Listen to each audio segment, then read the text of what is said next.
कर्जमाफीचा निर्णय आपण घेतला।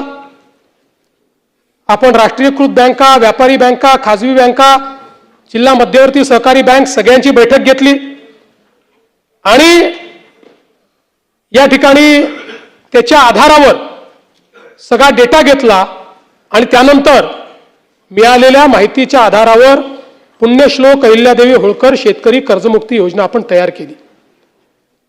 आता असं देखील म्हणण्यात आलं की 12-13 हजार कोटीचाच लाभ मिळेल आणि 36 लाख शेतकऱ्यांवर अन्याय होईल। हे विधान पूर्णपणे चुकीचं आहे, हे योग्य नाही आहे। खरं तर 56 लाख शेतकऱ्यांना 36,585 कोटीचा लाभ देणारी ऐतिहासिक अशा प्रकारची योजना आहे। आता मी आपल्या लक्षात आणून देतो, आपल्या काळामध्ये महात्मा ज्योतिराव फुले शेतकरी कर्जमुक्ती योजना तयार झाली होती। यामध्ये केवळ अल्पमुदत पीक कर्ज आणि पुनर्गठित कर्जासाठी 2 लाख रुपयापर्यंत ही योजना तयार केली होती। मात्र पुण्यश्लोक अहिल्यादेवी होळकर मध्ये आपण 2 लाखापेक्षा जास्तही ज्यांची थकबाकी आहे त्यांनाही 2 लाखापर्यंत देतोय। आपल्या योजनेत 2 लाखावर 1 रुपया जरी वर असेल तरी त्याला कर्जमाफी मिळालेली नाही। इथे 2 लाखाच्या वर असेल तरी त्याला आपण ती कर्जमाफी देणार आहोत।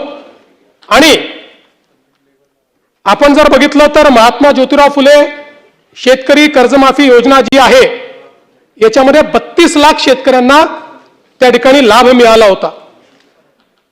त्यापैकी बहुतांश शेतकऱ्यांनी पुन्हा कर्ज भरलेलं आहे, काही शेतकऱ्यांनी भरलेलं नाही। आणि म्हणून आपण ज्यावेळेस कर्जमाफीच्या संदर्भात निर्णय करायला घेतला त्यावेळी आपण एक प्रवीण परदेशींची कमिटी तयार केली होती आणि या कमिटीला आपण काही लॉंग टर्म काही शॉर्ट टर्म अशा पद्धतीनं काही सूचना द्यायला सांगितल्या होत्या। त्यामध्ये सूचना देत असताना काही लॉंग टर्मच्या दिल्या, काही शॉर्ट टर्मच्या दिल्या, पण एक गोष्ट प्रकर्षाने त्यांनी मांडली। खरं म्हणजे बोलताना रोहितजींच्या ते लक्षात आलं नाही, ते असं म्हणाले की नैतिकतेवर शेतकऱ्यांच्या प्रश्न विनोद, नैतिकतेवर नाही। त्यांनी त्या ठिकाणी जे मांडलं आहे, महाराष्ट्र एकमेव राज्य आहे की ज्या राज्यामध्ये 17 मध्ये कर्जमाफी, 20 मध्ये कर्जमाफी, 26 मध्ये कर्जमाफी असं कुठेच झालं नाही। त्यांनी चिंता ही मांडलेली आहे की बँकिंग सिस्टीमचं काय होईल।